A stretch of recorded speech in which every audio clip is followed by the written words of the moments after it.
5월 30일 살아계신 하나님의 말씀 갈라디아 5장 16절부터 26절 말씀으로 무골호인이라는 제 말씀 드립니다. 그리스도인으로서 우리는 어떤 언행의 모습을 가지고 있으신가요? 오래전 큰 백부님 댁에 얹혀 살 때 제 큰어머니 백모님께서 똑똑한 놈은 똑똑한 재판에 걸리고 어리석은 놈은 어리석은 재판에 걸린다는 그런 말씀을 하면서 너무 각박하지 않게 살아야 됨에 대해서 말씀해 주셨는데, 세월이 가면서 청년, 장년, 중년 쭉 지나다 보니까 그 말씀들이 내내 기억이 남아 있습니다. 그 중에 척단촌장이라는 그 말씀해 주신 게 있어. 이는 지혜롭고 똑똑한 사람이 자신의 실력을 낮추어서 표현하는 그런 처세술을 나타내는 것인데, 상황에 따라서 전략적으로 행동해야 한다는 그런 의미를 담고 있죠.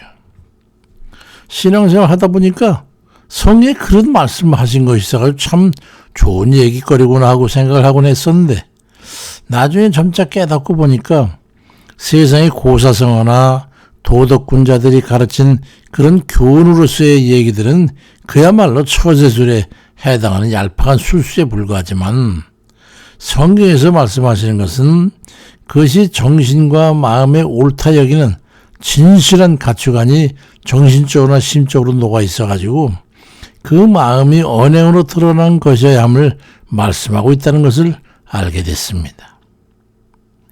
로마서 10장 10절에 사람이 마음으로 믿어 의에 이르고 입으로 시인하여 구원에 이르니라는 그 말씀과 같이 마음으로부터의 진실한 깨달음이 언행으로 드러나야 되는 것이지, 그걸 속은 아닌데 겉으로만 그렇게 해서는 그게 아니라는 거죠. 마음속에 있는 걸 표현하는 진실이 있을 때 그게 그 사람의 진면목이 되는 것처럼, 하나님 앞에도 지식적인 게 아니라 영적으로나 정신적으로나 심적으로 그 깨달은 믿음의 행함일 때 그게 하나님 앞에 인정되는 거예요. 또 세상 사람들도 그것에 대해서 두려워하게 되는 거죠. 그리스도인들의 인격적 행함은 성령의 인도하심과 베푸시는 은혜에 의해서 깨닫고 결단한 그 의식이 근거가 될 때라야 그것이 각 개인의 실체가 돼가지고 능력을 발휘하게 되는 거예요. 우리가 휘둘리거나 무슨 목을 드러내고자 하는 게 아니라 우리 그냥 살아있는 그 존재 자체만으로도 그에 대적하는 자들이 그에 굴복하게 된다는 거죠. 거칠에 불과한 처세술 차원의 행함으로는 세상에 대해서 하나님 앞에 대해서나 설득력을 얻을 수 없다는 말씀입니다. 그리스도인으로서 긍정적이고 호의적인 그런 모습에 대해서 어떻게들 생각하십니까? 무골호인이라는 사자성어를 들어보셨겠습니다마는 그리스도인의 모습에서 그런 행함의 냄새가 나는 것에 대해서 어찌 생각하느냐 말이죠. 그 행함의 능력을 어떻게 보시느냐 그 말이죠. 무골호인이라는 뼈가 없는 것처럼 좋은 사람이라는 뜻으로서 억센 행동이 없이 남에게 수은에게 잘 대하는 사람을 말합니다. 본래는 줏대 없이 두루뭉술하고 수은해서 남의 비유를 잘 맞추는 사람의 그런 뜻을 가지고 있는데, 현실에서는 대개 오히려 긍정적이고 호의적인 의미를 사용하고 있죠.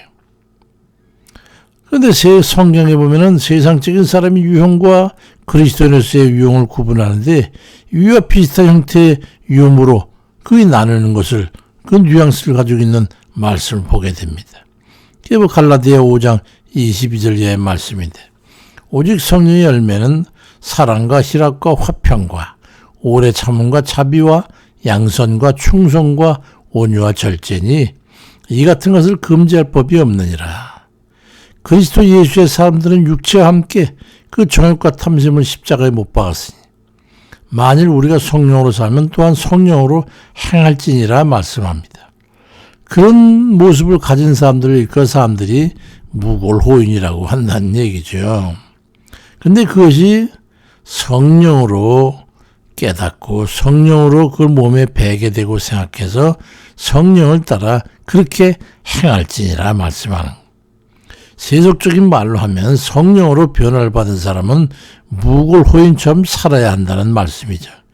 근데 그런 모습을 보면 사람들이 무시하고 좀 덜 떨어진 사람 그렇게 보겠느냐?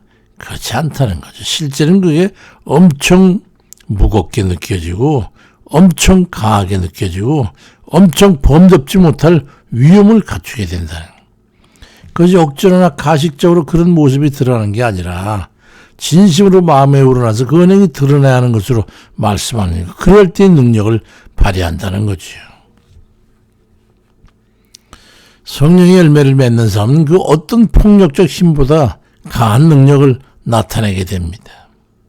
우리가 흔히 세상을 살아가면서 흔히 느끼는 강함은 육체적, 권력적, 재정적, 언어적 또 대소에 의한 그 우열로 느껴지겠지만은 실제는 그 반대의 모습 속에서 더 강한 힘을 느끼게 되는 거예요. 그게 뭐냐면 성령의 열매를 맺는 사람들. 주의 말씀대로 온유와 화평 이런 등등의 것을 실제 행하는 사람들. 그 사람들이 더 강하게 느낀다는 거예요. 그 사람들을 말이죠. 어떠한 불의에도 굽히지 않는 그 강직함 속에서 강함을 느끼는 것 같은 거죠. 비폭력, 진실함, 굽히지 않는 용기와 인내, 위협적 상황에서도 정직함 이런 강함에서 인간의 강함을 느낀다는 거죠.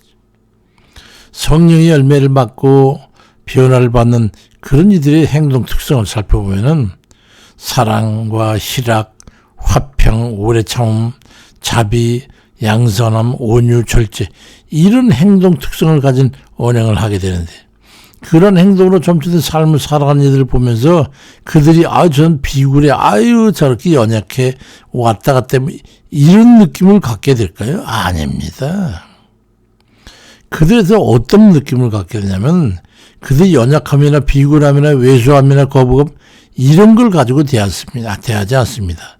저 사람 잘못하면 우리가 다 드러나게 된다는 다 자신들의 거울로 보게 되고 두려움을 갖는 거예요.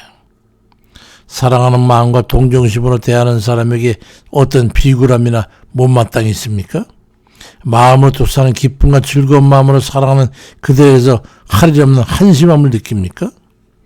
모든 이유 화평을 이루고 자신을 낮추고 친절을 베푸고 자신을 내어주고 양보하고 도움을 베푸는 그런 이들에게서 다른 이물감이나 무시함을 그를 느낄 수 있습니까? 시편 37편 37에도 온전한 사람을 살피고 정직한 자를 볼지어다. 모든 화평한 자의 미래는 평안이로다. 평안이 그냥 얻어집니까? 다른 이와 화평을 이루는 사람은 평안을 누리게 되는데 그 평안을 방해할 만큼 그렇게 강한 사람들이 와가지고 한다 해서 그 사람들이 평안을 빼앗깁니까? 그렇지 않거든요. 굳건하거든요. 그런 사람들을 어떻게 약하다고 할 수 있겠냐 이 말이죠.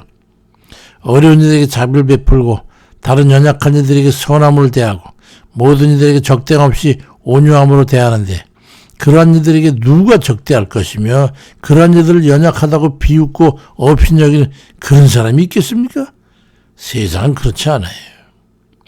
마하트마 간디라고 하는 인도의 성자는 무주왕주의를 표방하고 영국에 대해서 독립운동을 전개했는데 그는 폭력적으로 행하는 것 절대로 거부했어요. 그 무주왕주의 행진을 했어도 그들의 총칼 들고 싸우지 않았단 말이죠. 그렇지만 영국은 그의 비폭력 무주왕주의를 가장 두려워했습니다.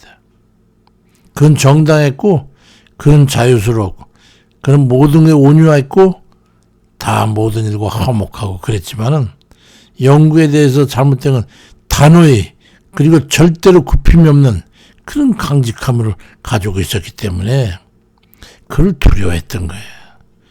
우리가 그렇게 살아야 된단 말이에요. 성령의 열매를 맺는 그런 삶을 진실되게 살아야 된다. 마하트마 간디 그는 그리스도인은 아니었지만은 성령의 열매를 행함으로 실천한 사람이었어요. 그 강한 거죠. 그리스도인은 총칼 같은 무기를 들지 않지만 그들을 약하다고 업신여기는 들은 없습니다. 오히려 거짓되게 가식적으로 살아갈 때 그걸 업신여기고 무시당하고 공격당하게 되는 거예요. 요즘에 우리 그리스도인들이 그런 게 아닌가. 거짓되고 악하고 폭력적인 악한 이들은 오히려 정통의 그리스도인들을 그들이 행하는 정직과 희생적 사랑과 인애 같은 이런 걸 두려워합니다. 왜냐하면 자기들 죄악 가지고는 그걸 행할 수가 없기 때문이죠. 자기들의 거울이 되어 자신의 죄와 악을 드러내기 때문에 두려워하는 거예요.